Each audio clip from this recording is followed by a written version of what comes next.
wiilkan dhalinyarada oo ka soo jeeda gaar ahaan qowmiyadaha Oromada ayaa baraha bulshada aad iyo aad laga hadalhaya. Wiilka yar oo haddana ka soo duubay Facebook iyo YouTube-kiisa oo soo geliyay sawiranta kala duwan oo lagu sawiray magaalada Hargeysa. Laakiin dadka reer Somaliland ayaa aad iyo aad ka cadhaysay sawirkan. Dadkeenni haddana naano Oromo dhulkeenni meel walba oo laga yimaado habeen iyo maalin oo sawirka la isaga qaado oo idina ah ka sii hadlaynin oo hadalna ka haynin. Laakiin magaalada Addis Ababa habeen iyo maalin waxaa sawirka ka soo galaya dadka reer Somaliland iyo Soomaaliya oo dhan. Laakiin anagoo wareysigan oo wax walba oo Somaliland oo ka sii wadaan maanta anagoo aad iyo aad ka xadhaysanahay dadkeenni oo ka soo jeedna qowmiyadaha Oromada. Laakiin hadalkan oo iyagu saa wadaan dad walba way iman karaan magaalada oo kala duwan sawirada oo ka sii gali karaan meel walba. Laakiin anagu dhulkeenni oo qurux badan oo ka soo jeedna qowmiyadeenni Oromia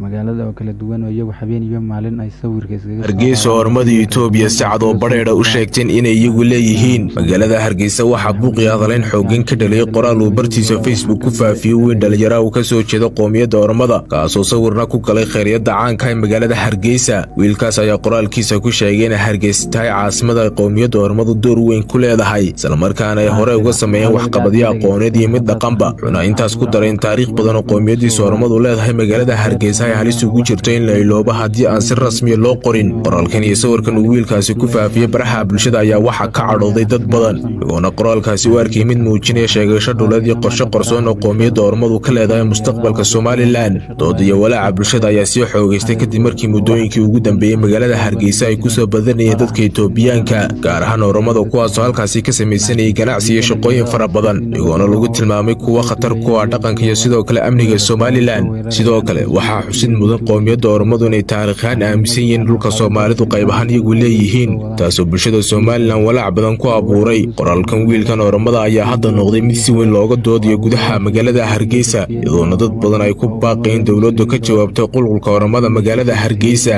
Geeso Oromada Itoobiya sacad oo badheedha u sheegteen inay iyagu leeyihiin magaalada Hargeysa waxa buuqi hadalayn xooggan ka dhalay qoraal uu bartiisa Facebook ku faafiyay weyn dhalinyaro oo ka soo jeeda qowmiyadda Oromada kaasoo sawirna ku galay khayraadda caanka ee magaalada Hargeysa. Wiilkaas ayaa qoraalkiisa ku sheegay in Hargeysa tahay caasimada qowmiyadda Oromadu door weyn ku leedahay isla markaana ay hore uga sameeyeen waxqabadyo aqooneed iyo mid dhaqanba. Wuxuuna intaas ku daray in taariikh badan oo qowmiyaddiisa Oromadu leedahay magaalada Hargeysa ay halis ugu jirto in la iloobo haddii aan si rasmi loo qorin. Qoraalkan iyo sawirkan uu wiilkaasi ku faafiyay baraha bulshada ayaa waxa ka cadhooday dad badan iyagoona qoraalkaasi u arkay mid muujinaya sheegasho dhuleed iyo qorshe qarsoon oo qowmiyadda Oromadu ka leedahay mustaqbalka Somaliland. Dood iyo walaaca bulshada ayaa sii xoogaystay kadib markii muddooyinkii ugu dambeeyay magaalada Hargeysa ay ku soo badanayeen dadka Itoobiyaanka gaar ahaan Oromada kuwaasoo halkaasi ka samaysanayay ganacsi iyo shaqooyin fara badan iyagoona lagu tilmaamay kuwa khatar ku ah dhaqanka iyo sidoo kale amniga Somaliland. Sidoo kale waxaa xusid mudan qowmiyadda Oromadu inay taariikhaan aaminsan yihiin dhulka Soomaalidu qayb ahaan iyagu leeyihiin taasoo bulshada Somaliland walaac badan ku abuuray. Qoraalkan wiilkan Oromada ayaa hadda noqday mid si weyn looga doodayo gudaha magaalada Hargeysa iyadoona dad badan ay ku baaqeen dawladdu ka jawaabtay qulqulka Oromada magaalada Hargeysa.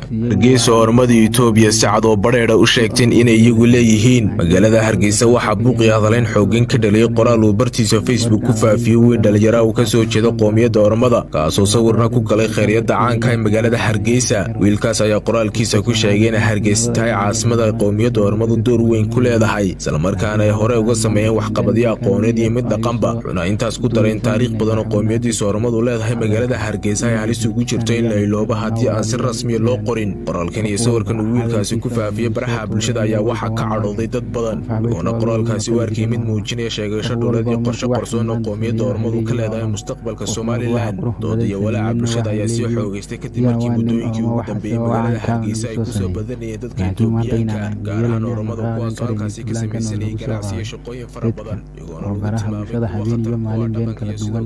ay soo gelin jireen been abuurka oo soo wadaan qof walba hadduu meel walba ka yara sarreeyaan inay xanaaqsan yihiin inay iyagu ka hooseeyaan mooyaane meel walba inaad tagto dad walba oo waa bariya doodiyo gudaha magaalada Hargeysa iyadoona dad badan ay ku baaqeen dawladdu ka jawaabtay qulqulka Oromada magaalada Hargeysa. walba reer Somaliland oo degayiin Itoobiya dhulkeena dhexda dhul Oromo dhexda oo degayiin dhowr sano cidda la hadlaysana haddii wax doonaan ku samayn jira magaalada Turkana dhul Oromo ayay habeenimo maalinba waxay doonaan ayay ku sameeyaan wiilkaas ayaa qoraalkiisa ku sheegay in Hargeysa tahay caasimada qowmiyadda Oromada weyn ku leedahay islamarkaana ay hore uga sameeyeen waxqabadyo aqooneed iyo mid dhaqanba wuxuuna intaas ku daray in taariikh badan oo qowmiyadiisa Oromadu leedahay magaalada Hargeysa ay halis ugu jirto in la iloobo haddii aan si rasmi loo qorin qoraalkan iyo sawirkan uu wiilkaasi ku faafiyay baraha bulshada ayaa waxaa ka cadhooday dad badan iyagoona qoraalkaasi u arkay mid muujinaya sheegasho dhuleed iyo qorshe qarsoon oo qowmiyadda Oromadu ka leedahay mustaqbalka Somaliland dood iyo walaaca bulshada ayaa sii xoogaystay kadib markii muddooyinkii ugu dambeeyay magaalada Hargeysa ay ku soo badanayeen dadka Itoobiyaanka gaar ahaan Oromada kuwaasoo halkaasi ka samaysanayay ganacsi iyo shaqooyin fara badan iyagoona lagu tilmaamay kuwa khatar ku ah dhaqanka iyo sidoo kale amniga Somaliland sidoo kale waxaa xusid mudan qowmiyadda Oromadu inay taariikhaan aaminsan yihiin dhulka Soomaalidu qayb ahaan iyagu leeyihiin taasoo bulshada Somaliland walaac badan ku abuuray qoraalkan wiilkan Oromada ayaa hadda noqday mid si weyn looga doodayo gudaha magaalada Hargeysa iyadoona dad badan ay ku baaqeen dawladdu ka jawaabtay qulqulka Oromada magaalada Hargeysa Somaliland hadduu waxaan oo dhan wada dawladda Somaliland inay imika amarka ka bixiso ama ka hadasho wax badan ayaan ugu aragnay magaalada Hargeysa ka taran